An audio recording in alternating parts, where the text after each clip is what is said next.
In this video, I'll show you how to change the timeline frame rate in DaVinci Resolve without losing your work. Make sure your project is open and you are in the Edit tab. On the left side, go to the Media Pool and right-click on the timeline you are working with. Hover over Timelines and then click on Timeline Settings. Here, even if you uncheck the box that says Use Project Settings, DaVinci Resolve will not let you change the timeline frame rate.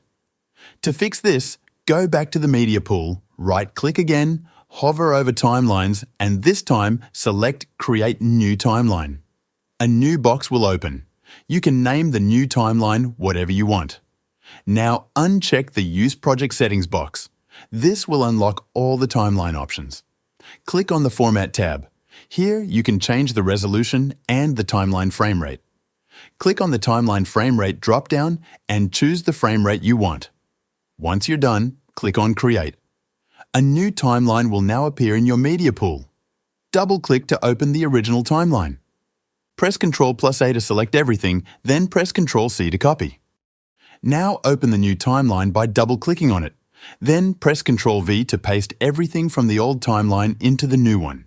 Now your footage is using the new timeline with the updated frame rate. That's how you change the timeline frame rate in DaVinci Resolve.